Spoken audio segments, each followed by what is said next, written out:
We say amazing things at funerals, and we do amazing things at funerals, but sometimes we don't do it in advance. And I think that that's something that's pretty powerful, and I love the concept. I can't even put into words how grateful I am for everything that she did for me. Oh my God, yes. I'm so glad you two did this. And, every day is not a guarantee. We are the pallbearers of positivity. She knows her worth and her value, and she doesn't let anybody walk over that in any kind of way. I have behaved myself. I have done everything I'm supposed to, and it's still not enough. You're there. There is nothing more to achieve. Right now, you are the person that you thought you wanted to be in your obituary. You're already that woman. Y'all are amazing. I'm obsessed with the both of you. Welcome to your funeral. Hello, hello, hello. Welcome to Your Funeral, our bonus episode for the month of November. We are very aware that the holidays are coming up, so we want to be a little bit topical and a little bit helpful and talk about some of the stresses of the holiday season. I am Dr. Beth Savage. I am Dr. Virginia Cylke. And we are your hosts of Welcome to Your Funeral. Yes, absolutely. And disclaimer, we are not the kind of doctors that probably should be giving you holiday advice. Right.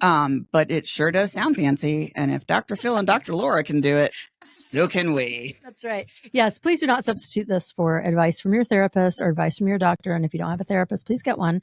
But this is just us being your podcast buddies and talking you through some of the stuff that we all deal with at the holidays. So we've gotten some emails from folks who have, I think, really common kind of universal holiday struggles that they deal with. So we're going to address some of those questions today. I think we want to point out that we are a positive podcast. Oh, right.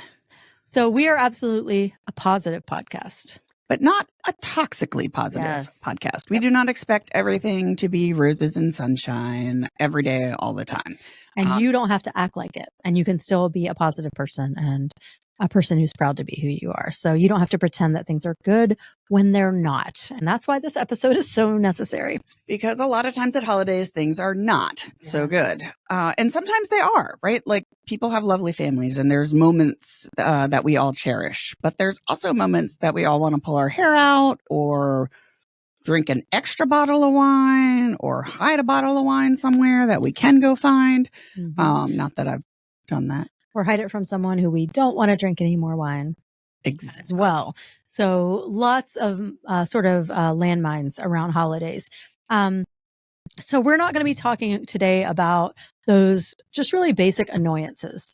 So families have we've created these ruts, these wounds that are deep and just scabbed over until we see each other again. And they can be the most petty thing that will set you off with a family member that would not with another person that you don't have to sort of spend all of your life knowing or spending the holidays with. So we're not talking about those common annoyances. We do hope that, because we do take gratitude very seriously, right? We're not just abandoning it for this episode.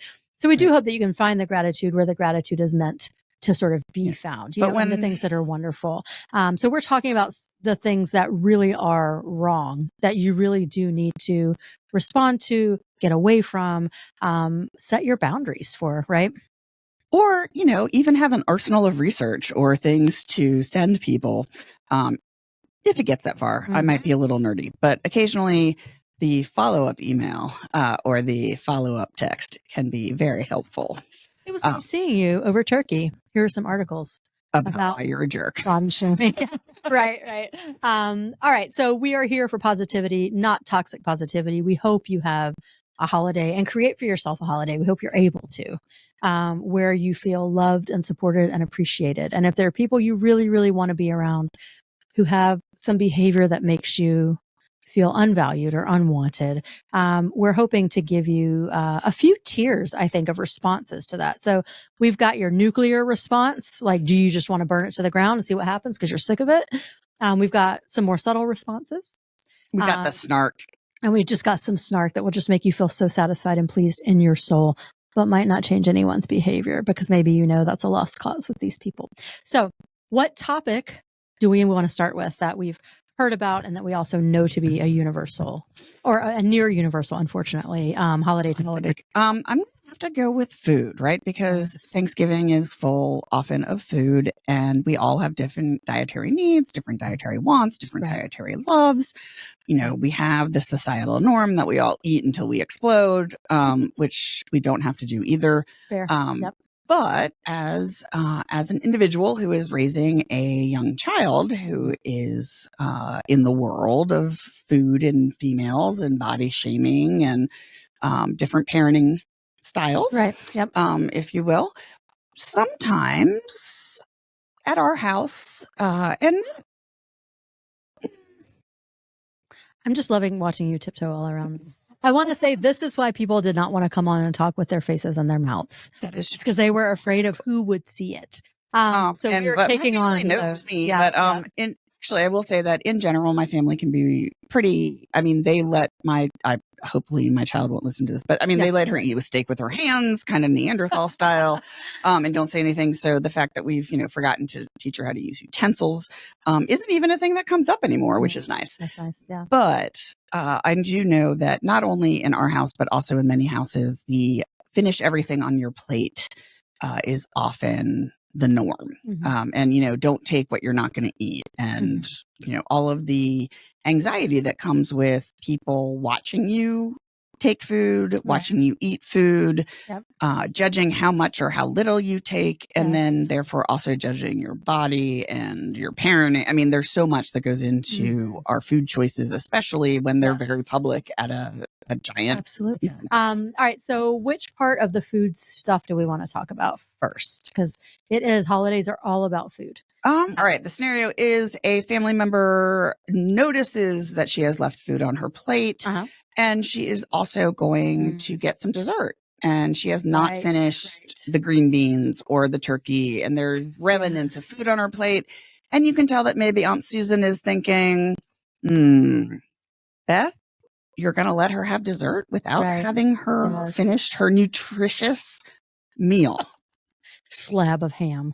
So actually, I think that this is such an interesting issue because I think people who cooked the food are particularly sensitive about it not being finished. So this both has that kind of generational weight, no pun intended, of you have to, clear your plate.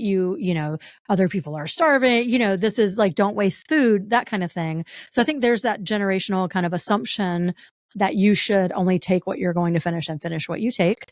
And then there's the added stress at the holidays of people having prepared something that maybe your child doesn't end up liking or finishing, or maybe they just took too much. And so I think that goes to these kind of personal feelings as well.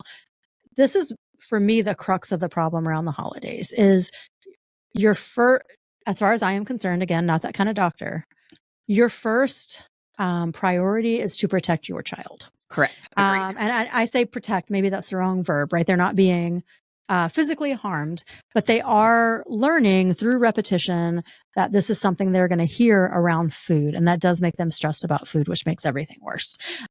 So I do understand that there's some personal investment in having people finish their plates at holidays before getting desserts. But I think there's a benefit to sampling. So I might say in this imaginary scenario, like my kid has just there's so much delicious stuff here.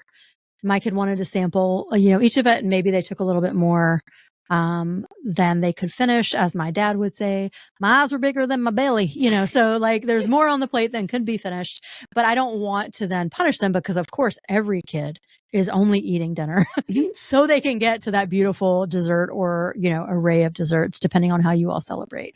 So I do think, in that case, I would step in and protect my kid from that kind of questioning or that kind of judgment, because I think it weighs on children in a way that people don't realize. And I think certainly in my parents' generation, for example, they were not careful with the way they spoke around us because that just wasn't a thing that parents talked about at that time. So it is new, I think, to aunts, uncles, grandparents, that you do have to sort of speak with care, especially about food. We have a very disordered culture around food. So I think I would first intervene with my child and say, it's okay. I got this, go throw that away or whatever, give it to the dog. And then explain as nicely as you can, to that family member. And again, I understand there's a depth of, like scarring or wounding with family members if you're having these conversations over and over. But if they're the kind of person who would be receptive, you haven't had this conversation before, I would say at least give them the benefit of the doubt the first time to explain to them, this is why we don't talk about food like that. This is why we don't encourage our kids to eat after they're full, or, if they have tried a lot of stuff or they don't like it, we don't encourage them or make them eat it. And we don't punish them by withholding dessert in that way. I do, and I think your answer there when we were talking about our tiers of answers, like the sampling answer would be the deflect answer, right? Like, say deflect, but it's a kindness. It's a kindness. It's saying, give them that first chance to understand that. Yes. Like they're sampling, they maybe didn't care for something, but they tried it. Mm-hmm. And then I do think that you sort of moved on to the next level, which is, this is why we do this in our house. Yes, and it's because we want, we are so no longer used to eating until we're satiated. We eat and eat and eat and eat because that's our culture and that's what we do at Thanksgiving. And so also on normal days sometimes too, right? Like you eat. And we've kind of gotten disconnected from the idea that like you eat until you're full or you eat until your body says like, I'm done eating this. And when people say things like, oh, did you save room for, like literally that's what we're trying to teach our children is yes, they ate until they were satisfied with what they had eaten. Right. And now they're going to save room or they're going to move on to dessert and they don't have to eat everything on their plate because we aren't going to send it to a third world country. We aren't going to feed the poor with it. And I think when we make those kind of casual comments, like the offhanded comment that I think every child, and at least our generation for sure. Yeah. Well, they're starving children wherever, right? Fill in the blank. Yeah. Right. I mean, and my parents, sorry, Mom. But my parents always went for like a third world country of some sort. But I mean, realistically, there's starving children probably down the street. 2 streets down from you. Right. Absolutely. And we're also not bringing them that food. And so to assume or tell a child that somebody else is not getting fed because they're not eating is a lot of weight that we don't realize we're putting. Yeah. I love that way of thinking about it. Like taking the moral high ground, right? Like someone else is starving. I'm not going to feed them. I just want to force you to eat this. I mean, that is true. You're absolutely right about that. Yeah. You're not going to pack it up and walk down the street to feed the homeless. Like we always knew we weren't going to send it to whatever developing country they were naming that they didn't know shit all about. But we also know that they are not walking it down the street, like you're saying, or walking it 2 blocks over to people who are literally don't have enough. Right. But children also internalize a lot of that. And then think to themselves like, oh, I am a bad person. Like I'm a bad person because I am not finishing this corn dog. I don't know what people eat. Girl, now I know what your trauma is. Like y'all had corn dogs? We had no corn dogs. Trust me. I don't even think I knew what a corn dog was until.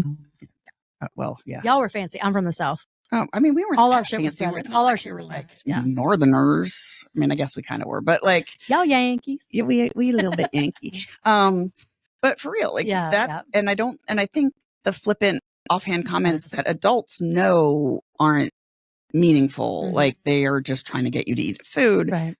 They don't realize that sometimes children's brains interpret that as, oh, wow, that must mean I'm a very bad person. And so I shouldn't have dessert and I should punish myself when I don't do these things. And then that can turn into a slew of other problems.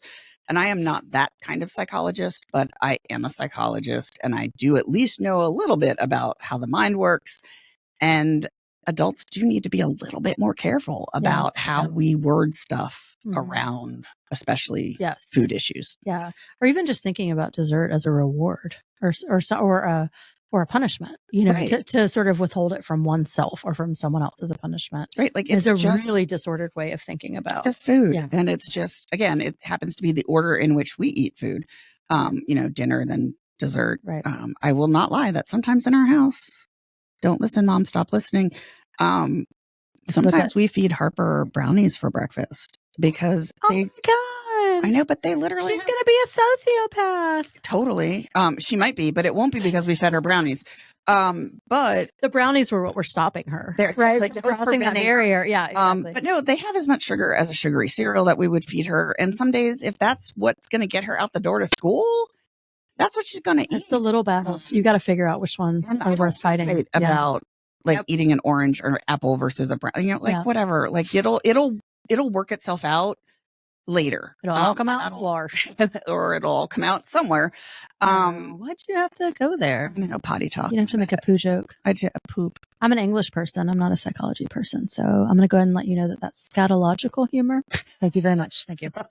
Doctorate in See Jonathan Swift. Okay. So yeah, absolutely. So should we go to other food issues next? I don't know. Should Do we we go want to to stick on food? issues? Let's go to child issues because I feel like because it's a big one. Yeah. Hugging. Oh, okay. Yes. Okay. Wait. If you had a different one, No, go no, ahead. no, go. Yeah. But I was thinking about like the. So this is about protecting your children.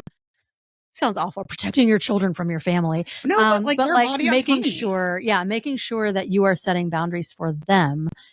At these gatherings where they're so tiny and they're like looking up at all these weird people that they, in a weird house, and they need you to be their advocate. They really do. And so yeah, the touching and also please, like the people who have been so wonderful are one of the things we really want to talk about on this podcast. Everyone's wonderful that we've talked to.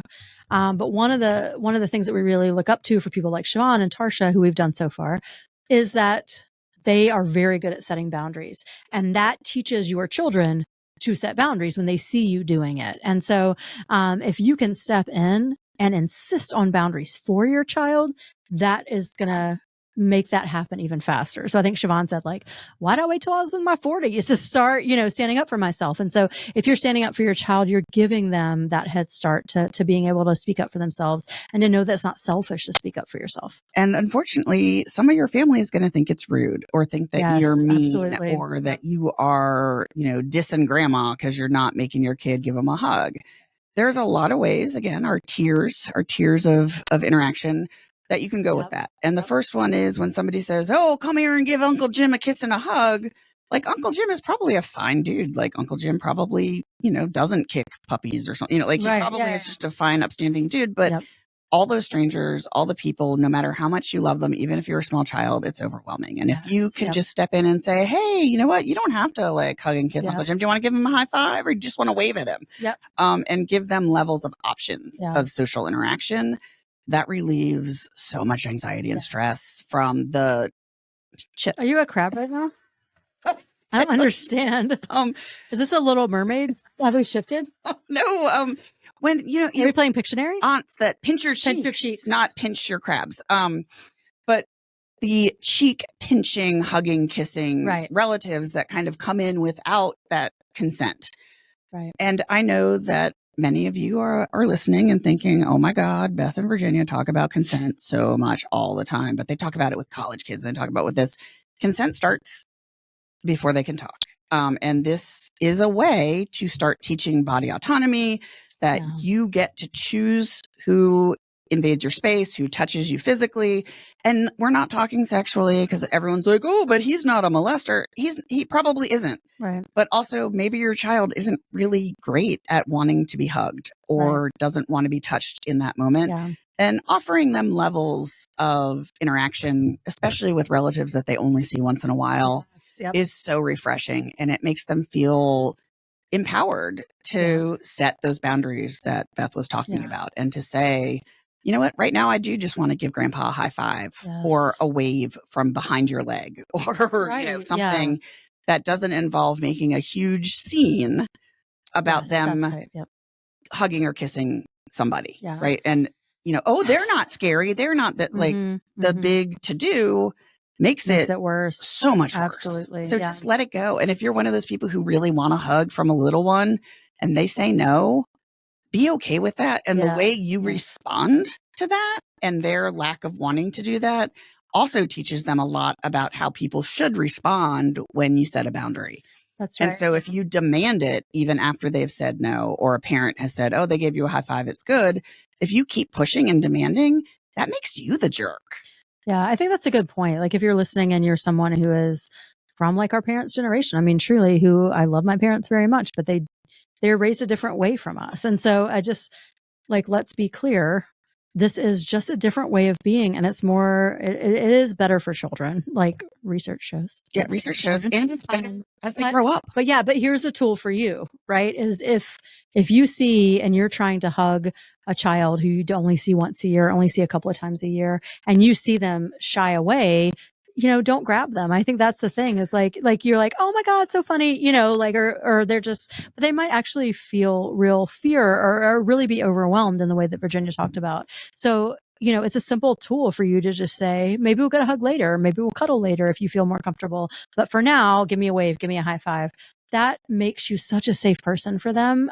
So it's really that simple. And I think a lot of people around this issue of talking about using the word consent to talk about children kind of get up in their feelings about it and get defensive, but it's so simple. We don't have to make it into this huge issue. Don't hug a child if they don't want to be hugged. It's just really that simple. And when you show that you don't make it about yourself, but I want to hug, but my, I always hug, blah, blah, blah, or these kids hug, just don't turn it into a big issue and it doesn't become one. If you're the one who feels sort of rejected by the child not feeling comfortable in that moment. On the other hand, if you're the parent who's trying to teach your children to kind of stand up for their boundaries, or you're helping to stand up for those boundaries, practicing that at home before you get there is also really helpful. So giving your kid some tools of what you might say in that instance, what the child might suggest if they're comfortable in that instance instead of a hug, is really great, because truly, I mean, there are just some people who don't love to be touched. This changed my life. I did not realize this until I was in graduate school. I am such a toucher. I like touch people when I talk to them. Like that is the way I connect with people. If people are feeling sad or I feel like they need to feel my affection or love or support, I'll put my hand on their shoulder or I'll try to hug them or something. And in grad school, a dear friend of mine God bless her for doing this, said like, or she recoiled and I kind of noticed and she was like, I just don't really love to touch other people. It was eye-opening for me. It had never occurred to me because I'm a toucher. The other people are not. And so sometimes kids are just going to be the ones who grow into those people who don't want to be touched. They don't have woke parents, right? They're not, being over the top and empowering their children. They just want their bodies to be their own, and it's very simple. And I think we can blow it up into this huge issue, but don't be the person who does. Like right? It's not worth it at all. I mean, don't be the person who gets your feelings hurt by a 5-year-old, right? Like, cause that also makes you look a little bad. Be the person that says, oh, you know what? Maybe we'll read a book later, like Beth said, or maybe we'll do something else later. But right now, we're cool. And don't make it, oh, now I'm mad or now I'm upset or like, oh, you hurt grandpa's feelings, right? Like grandpa's a grown ass man. Grandpa can handle his feelings. And if he can't, he needs to go to therapy, not get a hug from a 5-year-old. And if you want to ensure that you never get a hug, act like that. Right. Exactly. Right. Because then you are taboo to them or you're scary to them because you're going to cause a scene every time. And I think there is a performative component to parenting as well. Like you said, like, oh, it's no big deal. Give, in your example earlier, like give whoever a hug, don't hide behind my legs. There is a sense in which parents really feel visible, and almost like a spotlight is on you at these family gatherings, that you have to make sure your child behaves in a certain way. And I have felt that pressure. I do not want to, act like I am, a superhero in some way who has not felt that. Like I've absolutely felt that pressure, but your child's safety and comfort has got to be more important than your own ego in that moment. And it's a hard lesson to learn. And it might take you a few times of getting it wrong. And that's okay, because we're all trying to get better as parents, because none of us are perfect. But it can be embarrassing as a parent in that moment when you think, for the love of Pete, grandpa is going to make an issue out of this. Just hug the man and get it over with, or just do whatever, the issue is at that moment and get it over with. But as Virginia said earlier, like your child remembers that goes into their awareness of themselves and what they're allowed to ask for and what they're allowed to say no to and what they're not. And it goes into people pleasing. And again, sometimes that gets, I don't want to say bred out of men, but like, men at some point, society lets them know that, they can still ask for things, but they don't have to give things. But oftentimes, especially female children or children that identify as female or all the kids, men, girls, boys, everybody, they want to please people. And if hugging you is going to please you, they're going to do that. But, and again, I said this wasn't sexual, but here I go. It's not with children, but as you get older, if you are somebody who has ever engaged in sexual behavior or engaged in some sort of physical behavior that you didn't necessarily want to because you wanted to make somebody else happy, a lot of that stems from these childhood interactions and behaviors. And I know even people in my family will say, oh, you're overreacting. That doesn't happen. But it really does. And as two folks who have worked with college age folks who have been put in situations where, again, it's not sexual assault at that moment. But they're doing something because they're trying to please someone else because that's what somebody else wants, not what they want. They're consenting. They're seeming to consenting. Yes. Yeah, because that's what they were taught to do as a younger person. And again, like you're saying, it might seem to be like, that's such a stretch, but it really, I mean, children are learning the world around them and they're watching us to teach them, how to navigate that world. And so whatever autonomy and freedom you can give them is wonderful in that moment, and how you can teach them to set boundaries. And some people would be like, oh, am I not allowed to change their diaper, or should I let them run into traffic? There are these absurd, supposed counter arguments against it. But hopefully you hear the absurdity of that. I think we've turned this into this big thing, this idea of consent for children or for anyone. We've turned it into this big thing, and really it's just as simple as, hey, you don't have to do what you don't want to do, right? There is no parenting goal that you're reaching by forcing your small child to be physically engaged with someone in their family that they don't want to. One of the best ways you can teach your child to protect themselves is to teach them to trust their instincts, right? Yes. If their instinct is, I don't really want to be around this person right now, they've got to trust that, and instead of having a fear of authority. Right. And it's not which is going to lead them down the wrong person's path. creepy or that person's bad. It's just they don't want to be around that person at the moment. And sometimes you don't even know why it is that your child doesn't want to be around that person. Maybe somebody's beard is scratchy. Maybe their hands hurt. Maybe they have dry skin. I remember that as a child, the scratchy beard. Yeah, so many different things. Yeah. And just let it go and just let them be. In my opinion, it is always best to err on the side of being the advocate for your kid. There is really no harm that's going to come to your child from that. Yes. You might feel the repercussions from family or other people, but you're a grown-ass person, so you can handle that. Whereas your child often might not be able to handle that in a healthy way. Yeah. I think that's the number one thing, though, for all family interactions is, and this is why I tell my kids all the time, if they are worried about what their teacher, their coach thinks, that person is an adult. They're responsible for their own feelings, right? And so if they think that something has gone wrong and you haven't done anything wrong, then you just got to not care. I mean, truly. And so I know I'm sounding so glib right now. Like, oh, just don't care about that decades old family, wound that you're picking at. And I know it's not that easy, but when you're teaching your child to make their life easier, it is important to tell them over and over again, like, adults are responsible for their own feelings, and they're responsible for their own reactions. And so if they get upset about something, that's their job to work through it. Now, of course, we all know, like, it's your job as the parent to step in and work through it with them, because they're not going to drop it likely if they made an issue of it. But I think it's really important to teach children, like, that's not your job. That is not your burden to carry. If somebody was upset with you, did you do anything wrong? Absolutely not. Absolutely not. So let them deal with that in their own way, because adults are not perfect. No. And the people they love are not the people perfect. they absolutely love and idolize. Are not perfect. And we don't expect our kids to be perfect, and we don't expect anyone else to be either, but we do have to protect our kids from feeling like they have to carry the weight of that emotional responsibility when adults who have fully formed frontal cortexes, for example, have to deal with their own science for grown-ass people. Have to deal with their own shit, right? Like, you don't make a 6-year-old deal with your shit. Like, you deal with it. Okay, so we're on kids. Let's do one more kid topic. Go for it. Because people have, a couple of our friends have talked to us about this, and someone emailed us about kids who want to use a different pronoun or a different name than they used the last time they saw the person that they're, or the family members that they might see over a holiday break. So do you want to talk a little bit about some of your suggestions for how to deal with that particular hurdle? I mean, really, my suggestion is use their pronoun. Like the suggestion is really easy. Yeah. It's do what they asked you to do, even if it's hard for you. And if you do mess up or you make a mistake, you sincerely apologize and tell them you'll do better. Right. But don't misgender them or misname them and then say, oh, that's just so hard or it's too hard.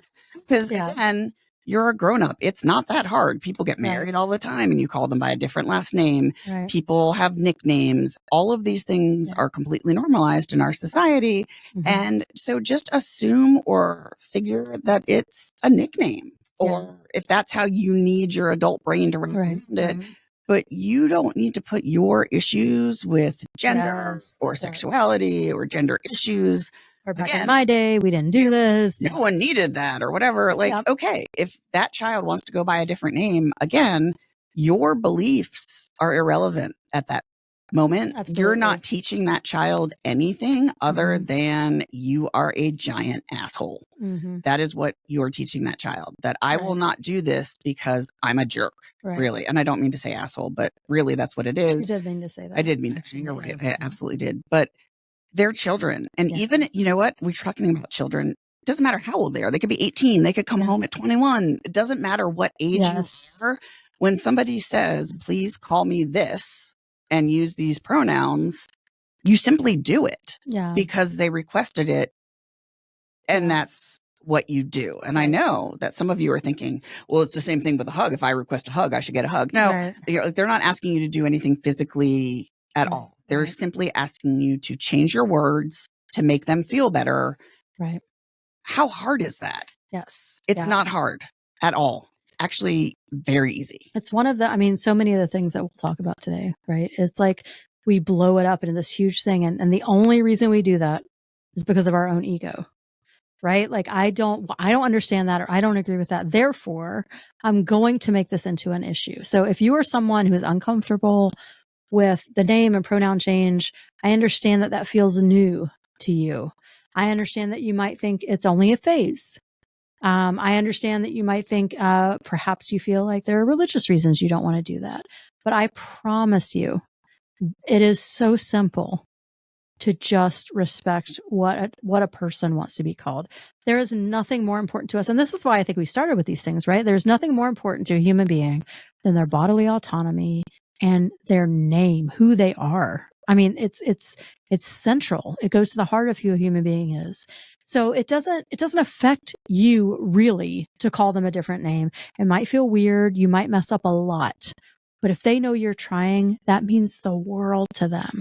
And I promise there is no point you need to make that is more important than your connection with this person in your family if you truly love them. If they're at your house for a holiday or a meal, it means they're part of your people. Yeah. And I don't think anyone wants to alienate their people. And you can have political discussions and all of that with grown-ups and adults disagree and all that all stuff. day long. Yeah. And you can even disagree with adults that want to be called something different. But when you're having that argument, you call them what they asked to be called. Right. And have that conversation, even if you don't understand, and maybe realize that much. And again, not to get deep in like racism and all that stuff, but like much like racism and other things, it's actually not their job to educate you about their decision or anything. Like they don't have that responsibility is not theirs. That responsibility is solely on you. If you are uncomfortable religiously, if you are uncomfortable with this in different ways, you need to do some research. You need to do some soul searching because they have clearly made a decision. And whether or not you agree is irrelevant. Completely at that point. irrelevant. It is on you to learn and understand and either accept or don't. But if you're not going to accept them, I think you really need to look deeply into whether or not that person really is that important to you.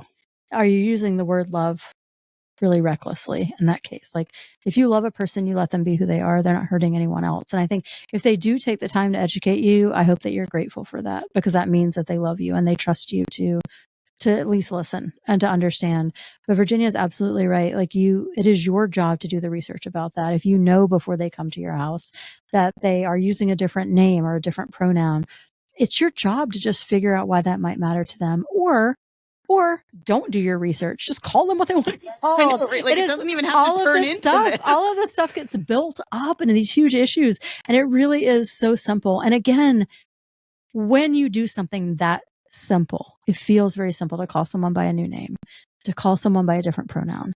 It builds, you can't imagine how much trust it builds with that person. This is a person who goes into the world fearful of how they will be seen, how they will be received, how they will be called. If you are a safe space for them, that means the world. And if it's a phase, again, I cannot say this strongly enough, who cares? If it is a phase and they go back to whatever name you knew them by, then go back to that name. It is the simplest thing in the world. This is not a culture wars issue.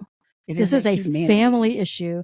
This is an issue of love and of respecting the people that you claim to love. It's that simple. So I hope that, and as parents, we've got to, I think the same with the food issues. I think just change the nouns, right? Change the conflict.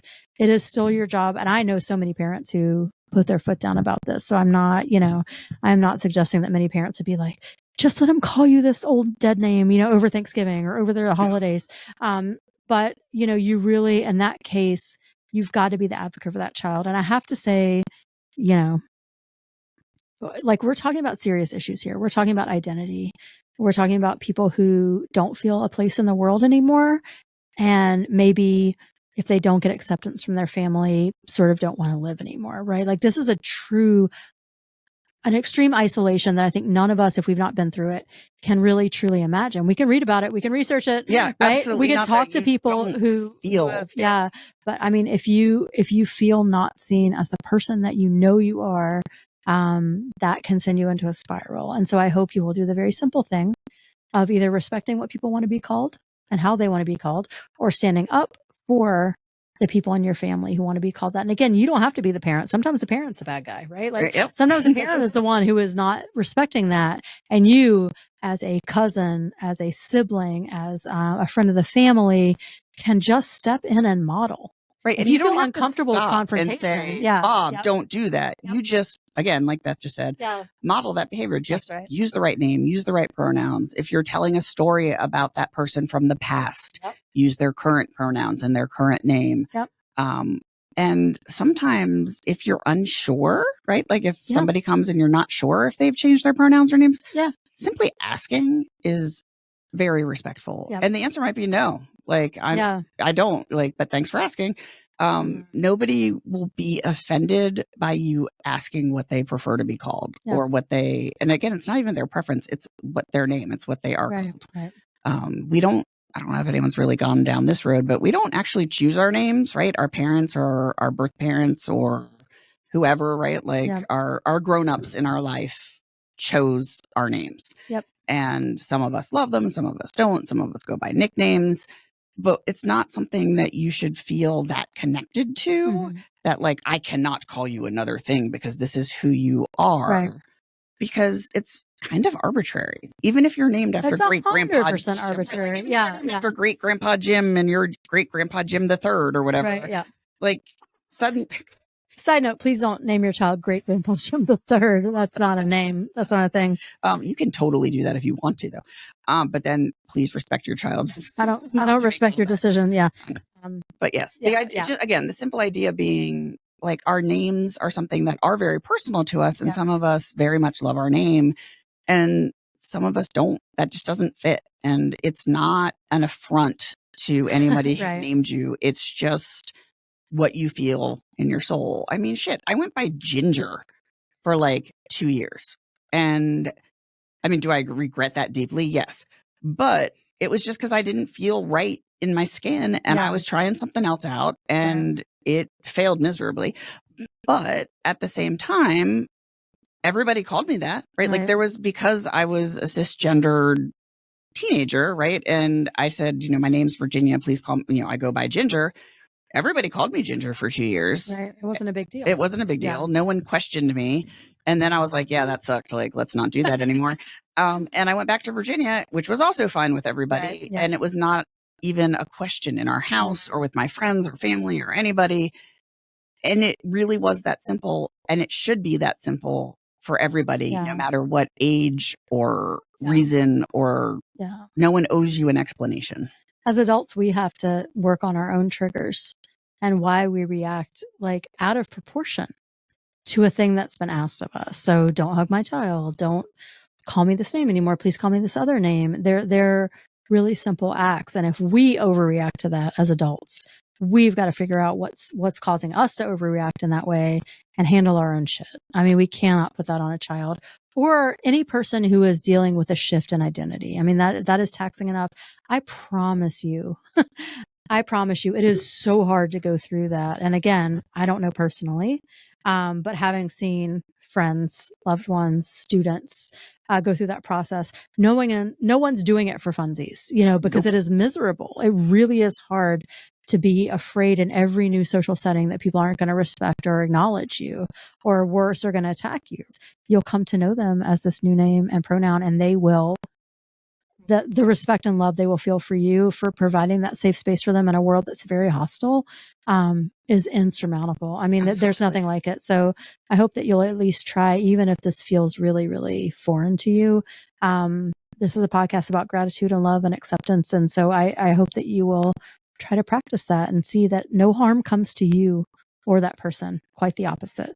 Exactly. Yeah. And even, again, I know we're talking specifically about children right now, but even if that person is an adult, like even more so almost than, because they have really spent a lifetime struggling with these things. And it's just so simple and so easy.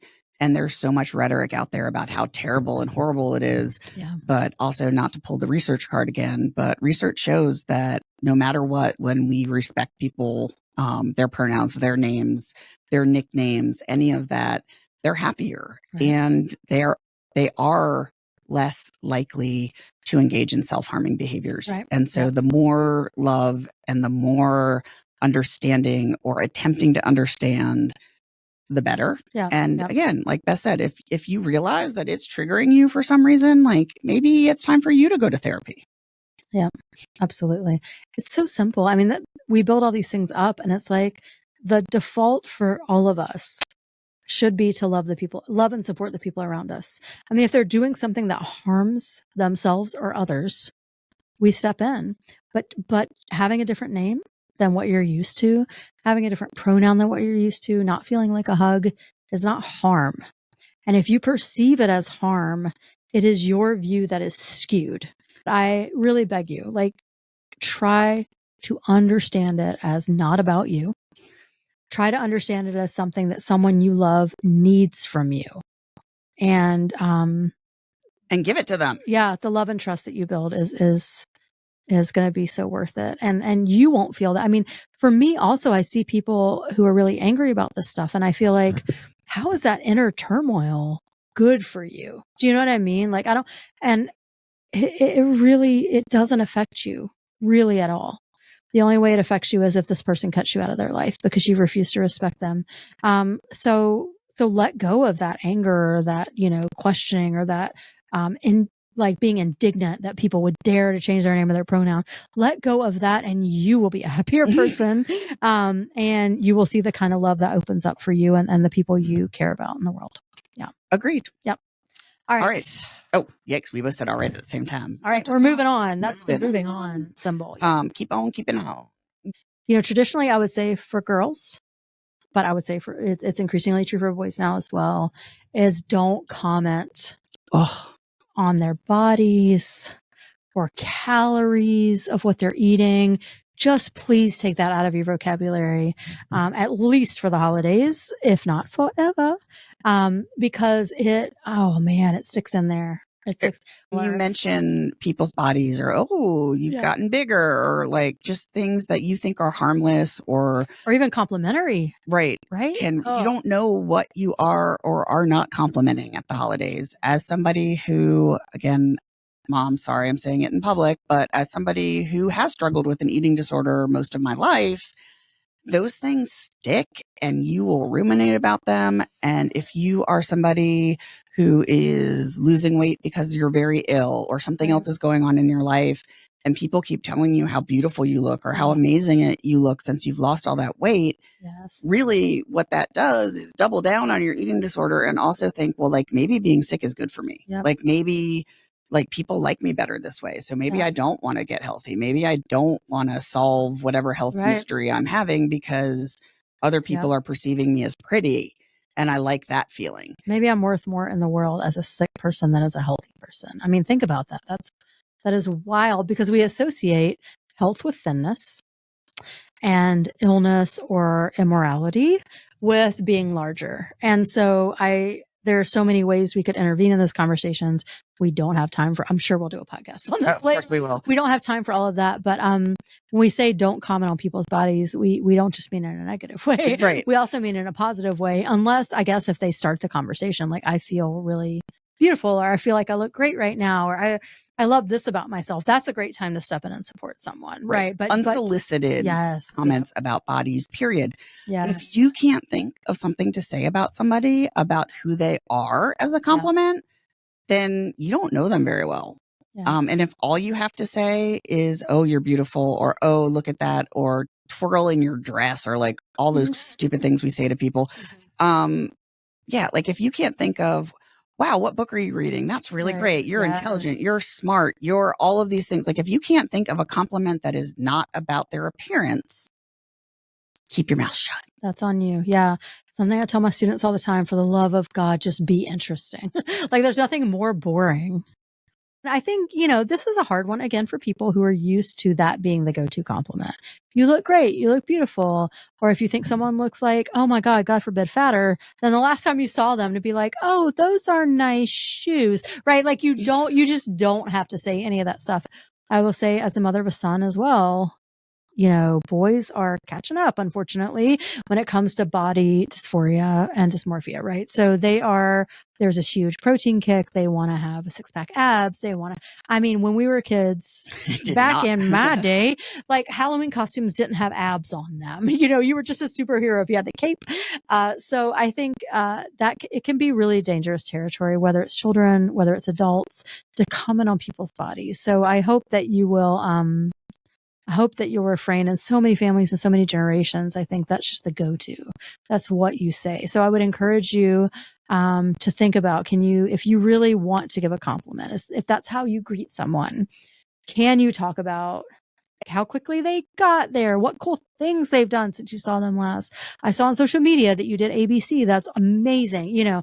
So anything other than just the strictly superficial stuff that, especially for children, sticks in their head, but Lord knows we all still carry. I mean, Virginia still carry it from our childhood. Absolutely. It does not go away. And you all know, every single person listening to this knows that it's carried over from their childhood. We're not bashing healthy people, but there are healthy people with different body shapes. So all we're really saying is it's not about being healthy or not being healthy. Yeah.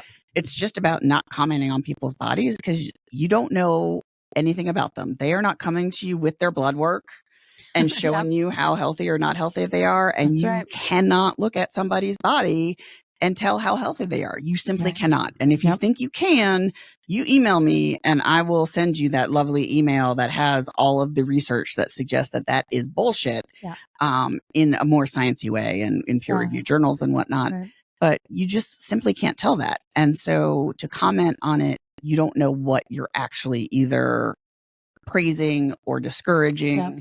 And you could actually be doing a lot of harm. Yep, and so, again, much like using people's names and not commenting on their food, just don't do it. And if you think it's going to be a struggle, like if you're listening to this and you're like, well, wow, I can't think of anything nicer to say to Aunt Jenny. Like, I don't know what to say. Maybe make that your car ride. Like, how sometimes families play games in the car. Like, let's play what cool things has Aunt Jenny done? And, come up with things that are not related to body or looks or any of that. Aunt Jenny, welcome to our home. If you were any insect, what insect would you be? Right. Like anything. Please try that. Please record it and send it to me because I want to see that. I do kind of want to know what kind of insects they want to be down. But it's better. You do better. Like, why do we need a podcast talking about this? Because the literal thing is just like, let people live. Like, it's so simple, and we've built so many barriers to it. We're saying don't greet people like this. Don't comment on that like throughout the day, all of those things. But also, and here's the kicker, when they leave, don't talk about them with everybody else. And I know that's going to be another one that's hard for people because that's people's go-to sometimes is as soon as I don't know where I'm getting all these aunts, but like Aunt Karen, Aunt Jenny, like all these aunts are coming over for some reason. But, and I don't even really have many aunts, but anyhow, aunts or whoever, when they leave, it's like, oh my God, did you see that? Like, so even if you can restrain yourself from mentioning it when they're there, as soon as they leave, that becomes the topic of conversation. Let it go. And also, if people start going there, deflect, or if you're feeling pretty sassy, directly point out that that's not a conversation you're willing to have. To be like, huh, why is that funny? Right? Like, why did you just say that? And it stops people in their tracks. To be like, why is that so funny? And they have to be like, well, because I'm a racist. You know, like they don't want to say that. They don't want to acknowledge that. They want to share it and they want to sort of perform for you and like show off, right? And if nobody laughs, they say, oh, I'm just kidding. If nobody laughs, honestly, I've given presentations and I've had men ask me like, well, but what if you're not a leader and people really aren't going to listen to you if you confront them directly? And I'm like, the biggest thing you can do to someone in that moment, if you don't feel like a confrontation, which is fair, we all have limited emotional energy, truly, is just don't laugh. All they want is your approval. So imagine someone saying something nasty about someone else after they left and the whole room is just quiet. What they want is your approval. They want you to join in. They want to pile on. And if you respond with silence, if that's what you've got the spoons for that day, that works. If you're like, I listen to this badass podcast, I'm ready to fight. Then you say, well, why do you say that? Like, why does that matter? Isn't she a nice person? Why does it matter that she has a big butt or this or that? Right? Or that like, she got bigger or smaller. Yes. Like, why is that even interesting? Be more interesting. But it arrests people in that moment to be like, oh God, I'm the asshole. You know, I'm not creating a pylon that I wanted to create. So it does work. So you can be someone who doesn't like confrontation, who still intervenes effectively in these situations. Is golden. Silence is, it is paralyzing to people who crave approval. I will say holidays are a trap. Holidays are a trap around food. Here is all of this food. I heard some ridiculous statistic the other day. I swear I'm going to make it up, but like, and this is not far from the truth that like the average person on Thanksgiving consumes just in the meal, not including breakfast, not including a sandwich later, whatever you're going to eat, something like 6,000 calories, right? In that meal. It is a trap. So you were invited to someone's home to eat. All of this food is there. And they invite you to their home to eat and then they shame you for what you eat. Like, that's not okay. It's a total trap. Or they invite you to their home or you invite them to your home. There's this beautiful, wonderful food that people have spent so much time over and culture is communicated through food. It's so central to bonding. It's so central to bonding, but then to turn around and shame you for it. It's completely a trap. And so don't allow yourself to be shamed by that trap. I hope that you eat what's there that brings you pleasure. You don't eat what does not bring you pleasure. And you talk back to the people who would stop you from feeling that pleasure. Yum. I mean, if someone's going to eat the canned cranberry, let them eat the canned cranberry. Don't eat it. But I'm just saying, like, if you're going to mock somebody, that would be the thing to mock them for. My husband's a vegetarian. I can't tell you how many years we've had the tofurkey. And, people would like make a point of like poking at this weird thing and like, and so, just do what brings you joy. They're always going to have shit. It's always going to, but fight about football, sport ball. My dad and I are going to fight about politics. And I am going to be furious at him, but I'm also going to be glad he's still alive because fundamentally our relationship is a good one. It's not toxic. And I know that I'm fortunate and not even necessarily the norm. I know so many people have these really just festering wounds in their families and with their loved ones that are they have cruelty in their family. They have abuse in their family. They have, people who really get joy out of not respecting their boundaries. Not just that they don't know better, but they get joy out of not, respecting their boundaries. And if that is you, I hope, whether you are single or a parent or, have your family of your own, that you will find new traditions and create new traditions that make you feel valued, because we only live once. You deserve to feel loved. You certainly don't deserve to be abused by people who should be loving you. Agreed. Yeah. And I do and Beth just, again, trigger. But she was saying how, Sorry. that's all right. But again, the flip side of that, right, is Beth was saying like, I'm glad he's still alive because we have these things. And there's a lot of people, myself included, and my family, who are going into this holiday wanting to love and be cherished, and we're missing a huge chunk of our heart. My father passed a couple years ago. And so we've kind of gradually moved on. Not, God, that sounded terrible. Not moved on, but like we've accepted that, and we know that. But this will be the first year that we don't have my brother at the table. And he's a big personality. He brought a lot to the table, including like the turkey and all the food. So we might actually starve, because I'm not sure anyone else knows. He brought everything to the He literally brought all the things. It's going to be a struggle for us to make this a festive holiday. But we want to do that, and we want to respect him, but there's going to be some weirdness. And so for those of you who are embracing some awkward weirdness this holiday, I'm with you. And maybe we'll have a podcast next year about how to handle that, because this year I have no freaking idea. Yep. Yeah. I don't have any words of wisdom. I'm glad you brought that up. No, but it's so important. It is like not just about who's there and the way they're acting, but who's not there. Which chairs are empty this year? I mean, that weren't last year. I mean, and if you have any good advice for how we're going to navigate that would be awesome. The only thing I could think of course, was to poke fun at my canned cranberry eating husband and buy like there's like this very nice dish set now that says like canberry, and it has a little fork that says like slice with me or whatever. And so I literally, I bought it the other day because I was like, you know what, this holiday is going to be weird, and let's make fun of something. Bring the joy you can. Let's make fun of something that again isn't personal, personal affront to my husband that he eats like nasty canned cranberry. But maybe I should try it. I haven't even tried it. I just automatically assume it's nasty, but it's probably not. But also in our family, we have like Aunt Mom, Aunt so-and-so, Grandma so-and-so. I'm not sure. I think it's Aunt Margaret's cranberry sauce that my mother slaves over, and my husband will eat that too. But because she loves Mark and my mother loves Mark, she will also get him the canned cranberry, and we will joke about it. And so my way of bringing levity without my brother was like, maybe this will bring us a little bit of joy because he eats that nastiness. Yeah. But we won't comment on his body or him eating it. We will just comment on the fact that it exists, period, as a product in the world that should not exist. We all have issues with our spouses. That's true. That are petty as hell. Right. And my spouse is quite delightful He's in so many ways. And I love him, minus the cranberry thing. All right. Anything else we want to talk about? Is there anything else on our list? I mean, I feel like, okay, we covered the emails that we got. Yep. We covered other things. Some tangential things that were brought up by those. Oh, drinking. We were going to talk about drinking. Oh, yes. Okay. I mean, I don't know what to talk about because I am a drinker. Right. Yeah. So again, how about this? Respect your sober relatives. Do not try to coax them into drinking. Make sure that there is more than water for them to drink. Absolutely.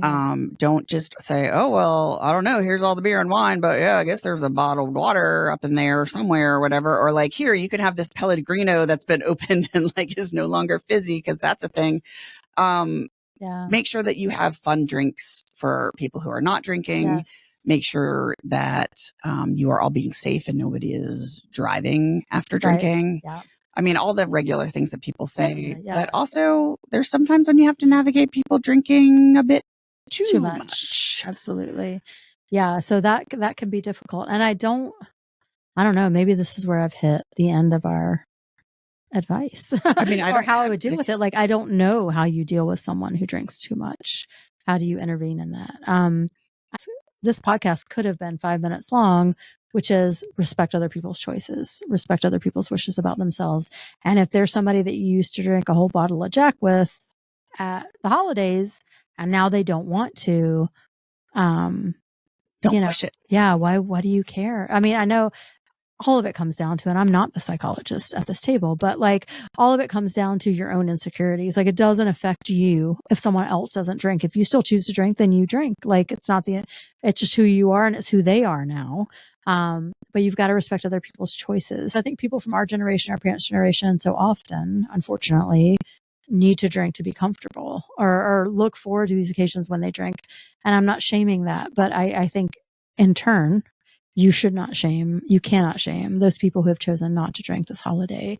Because there's a reason for it. If it's a conscious choice, like there is a reason for it. And you don't need to know that. If they trust you with that reason, I hope you feel special, privileged. and loved, to hear that. You don't deserve an explanation for everybody's behavior. Like, no thanks, I want some water, or, ooh, is that Sprite mixed with watermelon syrup with a cucumber in it, like something like with some rosemary sprig, like if okay, now we're options, getting like hipster. I'm sorry, I love a cocktail. Rosemary sprig. I love a cucumber drink. I really do. I love a good rosemary sprig too. A little basil. But we're gonna skate past like the alcoholism issues and like things because it's a disease. I mean, it's a disease. It's very addiction. Maybe we'll cover addiction at some point. But in terms of people who are drinking, perhaps to excess, to handle a social situation, and people who are not drinking, again, as Beth said, it comes down to respecting people's their choices. And again, if you do have alcoholism in the family, that is a different podcast and a different thing. We are just talking about people who maybe imbibe a bit too much, or don't want to imbibe at all. So, absolutely. I mean, if they do imbibe too much and fall asleep on the floor, you just put a blanket on them and give them a pillow. Yes, if they imbibe too much and try to drive somewhere, that's when you intervene. Yeah, you take their keys and then you put the blanket on them and give them a pillow. Don't let them do whatever they want to do, because what's our standard? Does it hurt themselves or someone else? Yes. Stand up for people. Be silent if that's your go-to, but don't be a bystander and let somebody else hurt intentionally somebody you love. Right. Absolutely. And expand your definition of hurt. Right? Like if someone's boundaries are violated, that's a form of hurt, especially if that is a person entrusted to your care. So step in for those people. So overall, we hope you set the boundaries you need to set for yourself and for the people that you love. For some of us, that's going to be a little more passive. For some of us, we're like, let's go, right? Like I think Virginia and I are those people like, oh, we gonna fight about this? Like, let's talk about it, because we're 100% out in the open. Like, here's what I feel. Here's what matters to me. And you're not going to step on that. Right. And don't think I do not bring a bag full of research articles, because I can't even look that shit up online. I'm like, here is the hard copy, single-sided, in case you want to take notes on the other side. And here's a copy for everyone at the table. Loves research, but she hates trees. Yeah. Yes, absolutely. Yes. But it's true. Like whatever your mode of fighting back is, we support you in that. We just hope that you will set boundaries for yourself, because you deserve to feel loved and celebrated, and you deserve to have your choices supported, as long as they don't hurt you or anyone else. So I hope that everyone has the most beautiful holiday. If we've missed an issue, because you didn't email us, if we've missed an issue that you really wanted to talk about, that you'll send it to us, because we've got all kinds of bonus episodes coming up. And I just want to reiterate that this podcast is not in existence because we love to hear ourselves talk. It is absolutely dependent on you all loving to hear us talk. Right. Well, but engaging with us, right? Like we could sit in this room with 0 computers and 0 headphones and 0 cameras and just talk about what we believe all day long. And that would be what the last 20 years of our life is. Together. We have exhausted that possibility. So what we want is for you all to engage with us. Tell us what you want to hear. Tell us who you want to celebrate. Do you know somebody? Yes. You probably know all of you know somebody, but if you know somebody who really is deserving of just a shower of love, we would like to know. And not only we would like to know, we would like to shower them in a very appropriate way with words and love. Yeah. Yeah. We would love to celebrate the people that you want to be celebrated. So this is not a sort of screaming into the abyss podcast. We want to hear from you. We want you to leave comments on our Facebook, on our Instagram. We want you to email us at welcometoyourfuneralpodcast@gmail.com. There is a form on our Instagram that's pinned where you can nominate someone and tell us why we should throw a funeral for them. So please interact with us. I mean, we're teachers that we the engage. students that pay for our classes, they have to listen to what we want to talk about, but you guys don't have to listen to our predisposed or our predispositions to talk about all the things that we are passionate about. Right. Because we can be passionate about a lot of things, and there might be things out there that we don't even know we're passionate about. Yes. And we might be super fired up about it. So Absolutely. let us hear. So please, we're here to sort of share our experiences with you, but we also want you to educate us. So please share with us what you would like to hear and see from us. But also my life motto, we do want to hear from you, but don't be a dick. It's really easy. Yeah. We want to hear not just yay, you're great. We want to hear what you want to talk about, but also just avoid being a complete jerk. But it's easy. If you do choose to be a dick, despite that warning, I just want you to understand that our level of pettiness, and I want to go back to this idea that we're not toxic positivity. Our level of pettiness runs wide and deep. Oh, indeed. So if we get a nasty comment from you, we'll delete it, but that's not the only thing we'll do. So I'm just going to leave it there, right? It takes zero money to be nice or to be kind. Choose not to be a dick. It's $3. $3. Thank you so much for listening to us. I have to say, I'm sure we'll say it on all of our episodes for the month of November too, but I have been so humbled by the response to this podcast. I was literally in tears. It was so sweet. I was in tears when we hit publish on our first 4 podcasts because it's so emotional to me. It's so personally important to me to put this into the world. And again, we're not talking to hear ourselves talk. I think it's important. I think we all need some positivity. And so every time someone has sent us a nice message about what we're doing, or every time we've looked at our number of downloads, which has been enough, more than we expected. More than I expected. Yes. More than our mothers. It was not just her mom and my mom. It has been so humbling and so reaffirming. And I'm so grateful that you continue to listen. And I hope you will continue to listen and interact with us to make us better, to make us more sort of in tune with what you like to hear. I hope that you will share our podcast with others who you think would be interested in it. And leave us a like and a review and subscribe so that we can keep doing this because it's awesome. And it's fun for us. We love you and we love each other, and time that we get to spend together really is important. So just as a side note, Beth, I appreciate you and I am thankful that you are my friend. Thank you. I'm thankful that you're my friend too. And I actually mean that. No, I know. I genuinely mean that. 100%. Yes, absolutely. All right. We will see you next time on the Welcome to Your Funeral podcast with Beth and Virginia. That's right. Go out, experience joy, and set some boundaries.